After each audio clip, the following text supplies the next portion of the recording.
But let's talk about energy now. You've written a piece up on the Spectator Australia website there now about coal and about energy.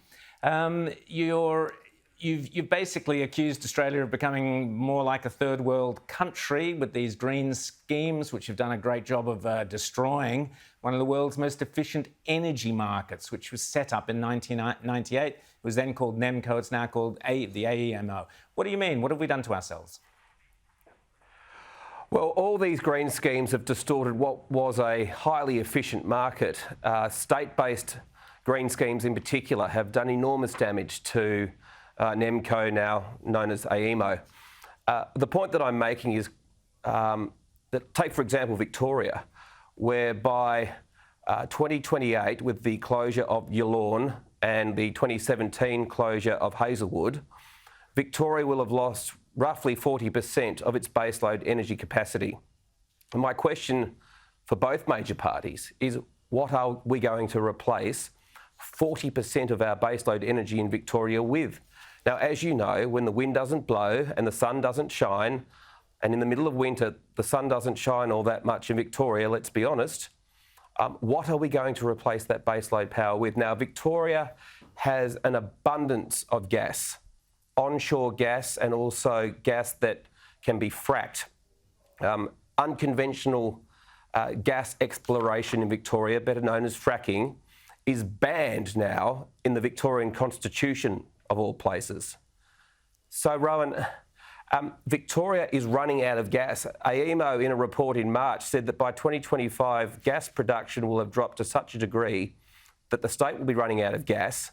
We know up and down the eastern states that we're running out of baseload power, as we saw last week, where power was being rationed. I mean, are we a third world country or not? And all I can see on the horizon, unless we build some new capacity into our baseload energy system, whether that be a high efficiency, low emissions, new coal-fired power station, a gas-fired power station, or hopefully one day a nuclear power station, this country will be a baseload energy third world country. And Tim, you write that, over the next decade, at least 6 coal-fired power stations are scheduled to close. You go into a lot of the statistics and the data, so that'll take a further 20% of energy generation capacity out of Australia's energy market. And, you wonder where that baseload power is coming from and with what are we proposing to replace 40% of lost baseload power. Can I just say that Chris Bowen, in my opinion, never the brightest pump in the Snowy Hydro scheme, believes that a few batteries and pushing water uphill is the solution. Is he right to be so cocky and confident, Tim? Well, Rowan, he's living on another planet, frankly. Federal Labor's plan is for a 43% reduction in emissions by 2030, with 82% renewable. That's crackers.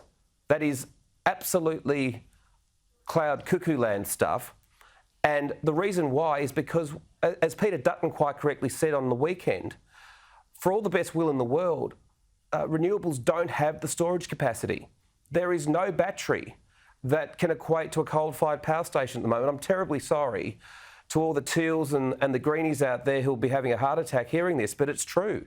The technology simply isn't there.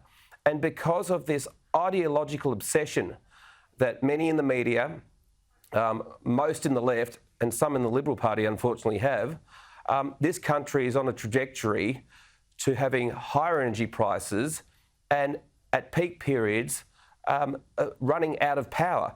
I mean, exactly. That is a complete failure of the governing class like I've never seen before. Agree 100%. Tim Smith, thanks so much for joining us tonight on The Bolt Report.